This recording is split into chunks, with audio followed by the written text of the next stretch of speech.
కుటుంబ సభ్యులందరూ చల్లగా ఉండాలి ఆ భగవంతుడి ఆశీస్సులతో. అదేవిధంగా ఒక సంస్థ అధినేత అయితే సంస్థ బాగుండాలి, సంస్థలో ఉద్యోగస్తులందరూ కూడా చల్లగా ఉండాలి. అదే ఒక రాజకీయ నాయకుడైతే ప్రజలు బాగుండాలి,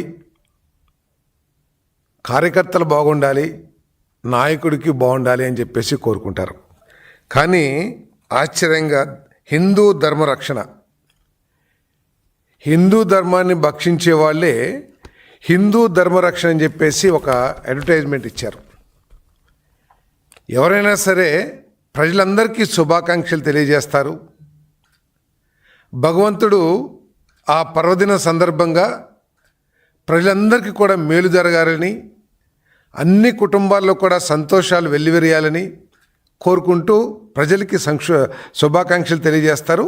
అదేవిధంగా నాయకుడికి, కార్యకర్తలకి అందరూ కూడా తెలియజేస్తారు. కానీ ఇక్కడ నాయకుడికి ఉగాది శుభాకాంక్షలు, వాళ్ళకి ప్రజలతో సంబంధం లేదు, ప్రజలకి మేలు జరగాల్సిన అవసరం లేదు, ఆఖరికి వారి కార్యకర్తలకి మేలు జరగాల్సిన అవసరం లేదు.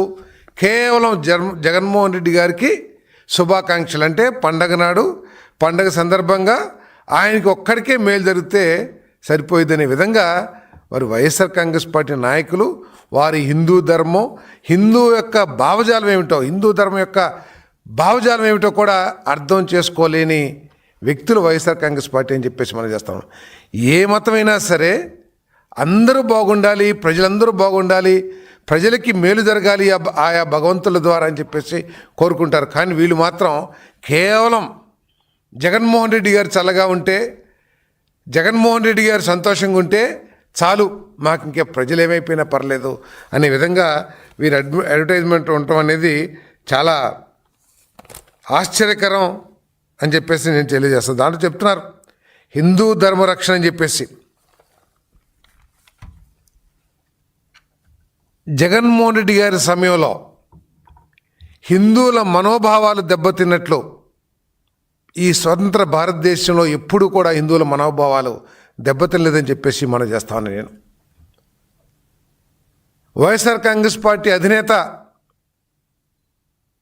దేవాది దేవుడు ఏడుకొండల వాణి గుడిలోకి, అంటే తిరుపతి తిరుమల దేవాలయంలోకి దాదాపు మెయిన్ ద్వారం వరకు కూడా చెప్పులతో ఎలతో మొదలుపెట్టి ఆఖరికి కల్తీ నెయ్యితో లడ్లు చేసే వరకు కూడా ఈ రాష్ట్రమే కాదు ప్రపంచంలోని హిందూ ధర్మాన్ని ఆచరించే ప్రతి ఒక్కడి మనోభావాల్ని దెబ్బతీసిన పార్టీ అని చెప్పేసి నేను మనం చేస్తాను.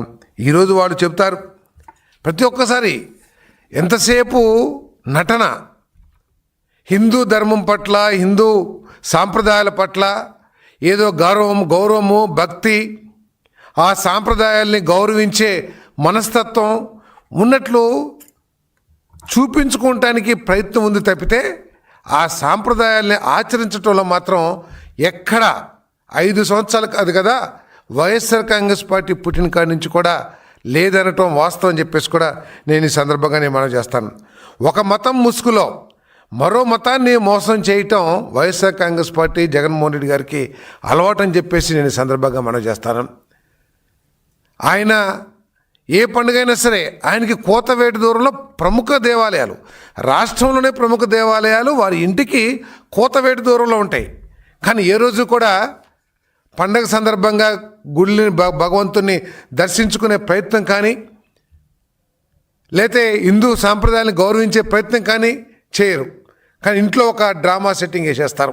ఆయన కొంతమంది అసిస్టెంట్లు ఉంటారు, వారు డ్రామా సెట్టింగ్, సంక్రాంతి పండగకి సంక్రాంతి సెట్టింగ్, ఉగాది పండగకి ఉగాది సెట్టింగ్, అది ఇంకేదైనా పండుగ ఉంటే ఆ పండుగల సెట్టింగ్లే తప్పితే వేరేది ఉండదని చెప్పేసి మనం చేస్తాను. వారు నటిస్తున్నారని చెప్పేసి నేను ఎందుకు అంటున్నానంటే, నిజంగా వారికి హిందూ సాంప్రదాయాల పట్ల, హిందువుల పట్ల గౌరవము లేకపోతే భక్తిభావం ఉంటే గనక ప్రతి మతానికి కూడా, వారు క్రిస్టియన్ కానివ్వండి, ముస్లిం కానివ్వండి, హిందువులు కానివ్వండి, వారి వారి పూజా విధానాలకి కొన్ని విధానాలు ఉన్నాయి. అనాదిగా కొన్ని వేల సంవత్సరాల నుంచి కూడా పూజా విధానాలు ఉన్నాయి. సరే, ఆనాటి పూజా విధానాలు కాకపోయినా ప్రస్తుతం ఏదైతే పూజా విధానాలు, క్రతువులు ఏవైతే ఉన్నాయో వాటిని ఆచరించాల్సిన బాధ్యత ఉంది ఒక అధినేతగా కానీ, లేకపోతే ఒక ప్రముఖ వ్యక్తిగా చేసేటప్పుడు, పబ్లిక్లో చేయాలనుకున్నప్పుడు. కానీ ఆ పూజా విధానాలను కూడా మరి గౌరవించే అలవాటు లేని జగన్మోహన్ రెడ్డి గారు ఆఖరికి ప్రదక్షిణ చేసే చోట కూడా ఏదో మొక్కుబడి అంటే నటన, నాకేదో హిందూ ధర్మం అంటే చాలా అభిమానం ఉంది, హిందూ సాంప్రదాయాలు నేను గౌరవిస్తున్నాను అని ప్రజలకి తన పార్టీ, తన సాక్షి పత్రిక ద్వారా లేకపోతే సాక్షి టీవీ ద్వారా చూపించుకోవడానికి ప్రయత్నమే. కానీ ఆఖరికి ఆ పూజారులు ఏదైతే చెబుతారో వాటిని ఆచరించడానికి కూడా ఇష్టపడరని చెప్పేసి వారి బాడీ లాంగ్వేజ్ కానీ వారు చేసిన విధానం కానీ అర్థమవుతుందని చెప్పేసి మనం చేస్తామని నేను. ఆఖరికి ప్రదక్షిణలు కూడా మనం హిందూ సాంప్రదాయం ప్రకారం 3 ప్రదక్షిణలో లేకపోతే 9 ప్రదక్షిణలు చేస్తారు. సో ఆ ప్రదక్షిణలు కూడా చేయటానికి ఇష్టపడిన వ్యక్తి ఏదో మొక్కుబడిగా చేస్తానికి ప్రయత్నం చేసే వ్యక్తి అని చెప్పేసి మనం చేస్తాను. ఈరోజు హిందూ సాంప్రదాయం పట్ల ఎంతో గౌరవం ఉందని చూపించుకోవడానికి ఏదైతే తాపత్రయపడ్డారో, అధికారంలో దేవాది దేవుడు, ఆ దేవుడికి పట్టు వస్త్రాలు సమర్పించటం అంటే అది జన్మ తరించినట్లని చెప్పేసి ప్రతి హిందువు కానీ ప్రతి వ్యక్తి కూడా భావిస్తారని చెప్పేసి మనం చేస్తాను.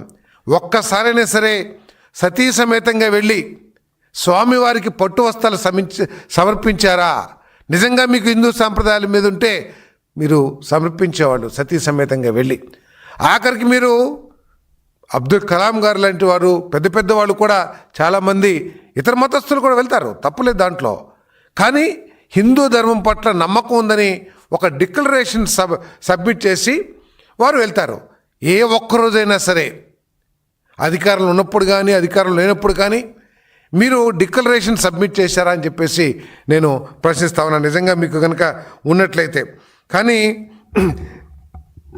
ఈ ఆఖరికి లడ్ల విషయంలో కూడా ఎంత రాద్ధాంతం చేశారో ఈ ప్రజలు మర్చిపోలేదు. ఆ చేసిన పాపాల నుంచి ప్రజల దృష్టి మరల్చడానికి ఇటువంటి డ్రామాలు వేయటం కరెక్ట్ కాదని చెప్పేసి కూడా నేను మనవి చేస్తా ఉన్నా నేను. మరి అంతేకాకుండా